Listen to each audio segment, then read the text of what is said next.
गुरु पूर्णिमा का पर्व पूरे देश भर में धूमधाम के साथ मनाया जा रहा है। गुरु पूर्णिमा पर गुरुवार को मंदिरों और आश्रमों में गुरु पूजन के कई विशेष आयोजन हुए। वहीं खंडवा नाका स्थित आसाराम बापू आश्रम में भी गुरु पूर्णिमा महोत्सव बड़ी ही श्रद्धा और आस्था के साथ मनाया गया। गुरु पूर्णिमा पर्व पर आश्रम पर आसाराम बापू के उत्तम स्वास्थ्य के लिए हवन, सामूहिक भजन पाठ, पादुका पूजन का कार्यक्रम किया गया। वहीं आश्रम पर आए भक्तों के लिए भोजन प्रसादी सहित अन्य कार्यक्रम किए गए, जिसमें आसपास सहित दूर दराज से आए हजारों भक्तों ने हिस्सा लिया। गुरु पूर्णिमा के खास अवसर पर आसाराम बापू आश्रम में 3 दिवसीय सत्संग सत्रों का भी आयोजन किया गया, जिसमें आश्रम के प्रसिद्ध वक्ताओं के द्वारा सत्संग किया जा रहा है। आसाराम बापू के भक्तजनों ने बताया कि प्रतिवर्ष आसाराम बापू के आश्रम में गुरु पूर्णिमा हर्षोल्लास के साथ मनाया जाती है। उन्होंने बताया कि गुरु ही हमें भक्ति के पथ पर ले जाने का रास्ता बताते हैं और हमें सदैव ही अपने गुरु के बताए हुए मार्ग पर चलना चाहिए, क्योंकि गुरु के बिना भगवान को पाना नामुमकिन है और हम सभी को सदैव ही अपने गुरुजनों की सेवा करनी चाहिए और सदैव उनका सम्मान करना चाहिए। भक्तों ने आसाराम बापू के उत्तम स्वास्थ्य की कामना की। गुरु पूर्णिमा के अवसर पर आश्रम में सुबह विश्व शांति यज्ञ के साथ ही गुरु पादुका यात्रा व पूजन किया गया। उसके बाद माला पूजन का कार्यक्रम हुआ। आश्रम में चल रहे आध्यात्मिक सत्संग में भी बड़ी संख्या में भक्तों ने शिरकत की।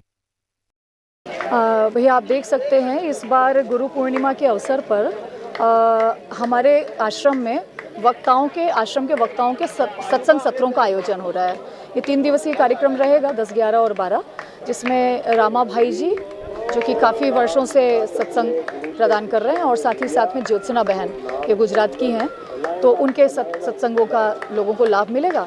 और इसके अलावा चूँकि आज मुख्य गुरु पूर्णिमा का ही अवसर है, तो आप देख सकते हैं ये पादुका यात्रा, लोगों का परिक्रमा, जप, ध्यान, हवन और गौ सेवा, ये सब प्रकल्प भी साथ ही साथ में पैरेलल में चल रहे हैं। बिल्कुल, क्योंकि इतने सारे लोग हैं और सभी संस्थाओं में इस प्रकार की व्यवस्थाएं होती हैं कि भाई मोबाइल लेकर के अंदर ना जाएं, बस उसी पर्पज़ से है और कुछ नहीं है। कोई नया काम तो हो नहीं रहा है और भीड़ भी आने वाली है, तो और कुछ नहीं। बिल्कुल प्रभावित नहीं हो रहे हैं और अच्छा है ना। आप एक आध्यात्मिक स्थल पे आते हैं तो बिना मोबाइल के आप ज़्यादा मन लगा पाते हैं। तो ये तो हमारा अनुभव है कि आप मोबाइल एक किनारे रख दीजिए और आप पूरा आनंद लीजिए, पूरा एंजॉय कीजिए उस सारे आध्यात्मिक अभ्यासों का। ये तो अच्छा है। नहीं, ऐसी कोई चिंता वाली बात नहीं है। बस ये जो लोग आए हुए हैं, 3 दिवसीय कार्यक्रम है, अधिक संख्या में लोग आ रहे हैं, तो उन लोगों को मैनेज करने के उद्देश्य से ही है और कुछ नहीं। बंदूकधारी बस वही सुरक्षा व्यवस्था के ही पर्पज़ से है और कोई विशेष ऐसा नहीं। रश्मि चतुर्वेदी, संत श्री आशाराम जी गुरुकुल प्राचार्य।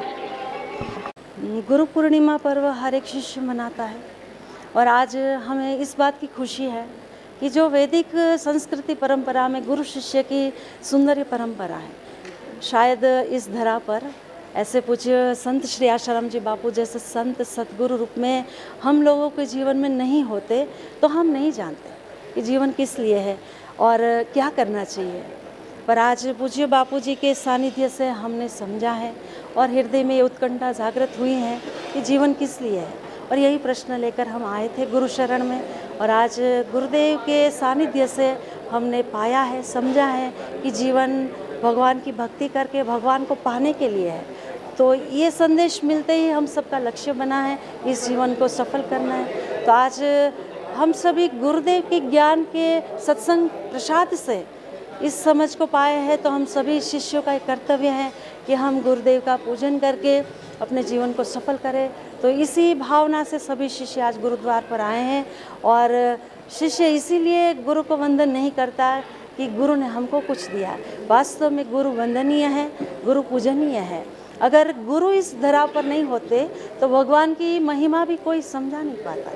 और जब भगवान की महत्ता हमको समझ में नहीं आती तो हम भगवान में अपनी भक्ति नहीं जगा पाते।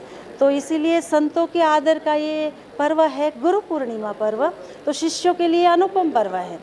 तो शिष्य का ये कर्तव्य, शास्त्रों ने कहा है कि किसी से कोई चीज़ लेकर के मुख मोड़ करके जाना नहीं चाहिए, उनके लिए कृतज्ञता व्यक्त करनी चाहिए। तो आज सभी शिष्य अपने गुरु ज्ञान को पाने के बाद कृतज्ञता व्यक्त करने हेतु गुरुद्वार पर आए हैं।